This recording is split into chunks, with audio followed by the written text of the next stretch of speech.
Everyone, today I'm using the June 2022 Call Me Crafty L template. I'll put a link down below on how you can get the template if you would like to use it yourself. It has all the instructions of the pattern papers you'll need and how to cut them up.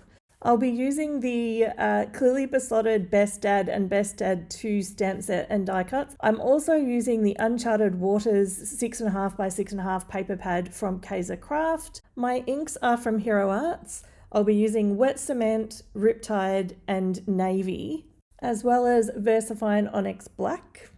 Now this is how the card sketch was intended. So you create two cards inside each other and do what's called, I think, a joy fold or a fun fold.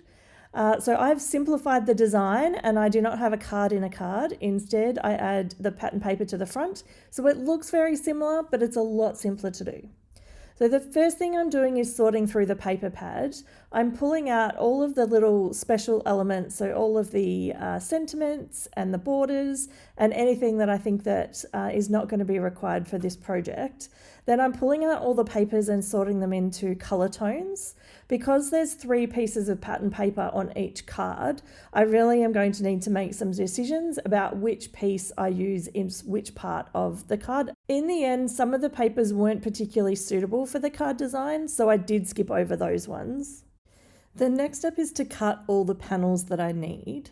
Now I have determined that I need a 4x4, a 3x4 and a 1x4 for each of the cards. So I thought I would decide anything that was my favorite paper or quite busy. I thought, all right, I'm going to use these for the 4x4. That's the main piece on the front of the card. Now that I think about it, that probably wasn't very sensible because I did put a 4x3 straight over the top of it. So I think if I made this card design again, I would probably think a little bit more carefully about what I put as the 4x3 on top. Now I was trying to make sure that the paper on the very top level wasn't very busy or didn't have a lot of design to it because I knew that I was going to put a die cut and a sentiment on top, and I really wanted to limit how many things they were going to compete with. So I'm just running through, I'm cutting everything down. I did leave the 4x1 until the end because I thought the most important is getting the 4x4, and then I could get multiple 3x4s from one sheet of paper. I'm running through, I think I made 20 cards in total, so I have 20 of each, or 10 of each design, but I've got multiples of each. And I do have a big pile of leftover paper there on the right. I have a lot of 2.5 inch by 6.5 inch panels. And so I think I'm going to do the Crafty L November 2020 to use up the rest of those as part of a separate project. I'm preparing the card bases here, and even though the card base is a slightly different size, or it's shorter on the front, it is 5.5 wide, and that means that you just score it at the same place you would for a standard A2, and then when you fold the card and score it, it lines up perfectly. The first pattern paper I'm attaching here is the 4x4 pieces. They're just going on the short side of the score line. And I'm just making sure that I know how the card's going to fold so that anything that has a direction on it is facing the correct way. So the way I've got this lined up now, they will look to the left, which will be the bottom of the card once folded. I wanted to mention that I have put links below to a lot of the products that I've used today. Some of them are older products, so they're not available, but if that's the case, I'll just mark them as retired. And if possible, I'll list something that is similar. So here I've moved on to the 4x3s. For these, I've actually cut the matting layer and I'm attaching the 4x3 directly to it. Sometimes you'll see me lay out pattern paper and then trim it down after I've attached it to a larger sheet of white. But when something is as simple as this 4x3, they line up absolutely perfectly and they're not fiddly at all, so I didn't have any trouble lining them up. In fact, out of all 20 cards, I didn't have to trim down any of them. So I don't know if that's practice, maybe it is. I've been making a lot of cards lately. Now I'm going to match up the pattern papers. So I have started with the 4x3s, and then these are the 1 inch strips that are going to go down the right hand side on the inside of the card. And I'm lining these up. Now I know that when I do it, I might have to change things around because by the time I get to the third piece of pattern paper, things can get a little bit tricky when you've got 3 papers. It's quite hard to make sure that they don't compete with each other. And this pattern paper is fantastic. There's so many neutrals and so many very simple designs, even if it's just the dots or the stripes, that I found that I didn't have too many busy papers competing. So I highly recommend this for a crafty owl sketch. If you have too many bright, bold papers, then often what I'll do is I'll sub one of them out for a plain cardstock instead, and then that makes it easy to line everything up. So you can see I'm changing my mind a few times, I'm moving some things around, but once I've made that decision, I did stick with it, and this is just the tail end of me attaching all of the 4x3s to the front. I've already put the 1-inch strips inside, so we are very close to finishing the actual primary parts of the card. I have a question. Are you interested in me creating a video to show what I do with my cards and where I donate them?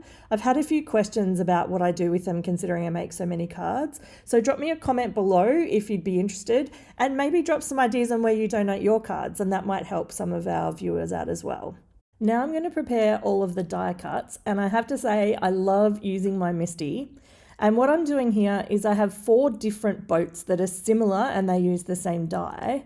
And I'm going to create a template. So I'm putting them onto my cardstock here and getting a really great impression so that I can line up the dies and then go and cut a template.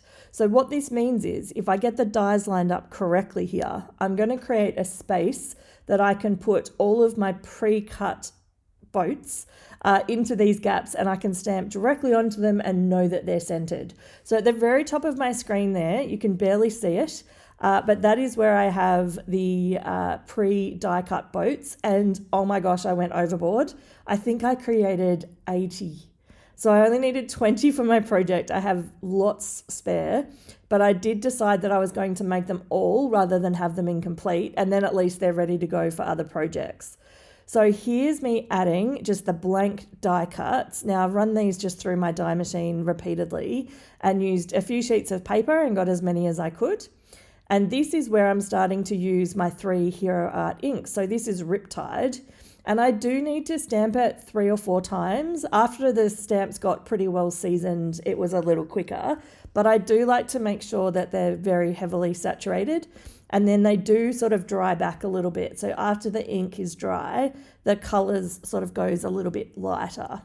So I'm running through now doing navy, and essentially I went through my stamp pads and thought which ones will match the paper pad. So at the very beginning of the video, you saw that I had them pre-selected. So by the time I got to this step, it was a matter of just running through and doing each one. So I did about 20 of each of the designs and 20 of each color. So in the end, I decided to pick one design and use that for all of today's cards. So I picked the boat that had the star on the side of the hull. That means I've got 3 different colors to choose from, and I'm trying to match them up with the different cards. So I really want to make sure that I'm balancing out each of the designs. So I really do fiddle with these quite a little bit. If the main color on the card is navy, then I will offset it by using this wet cement color.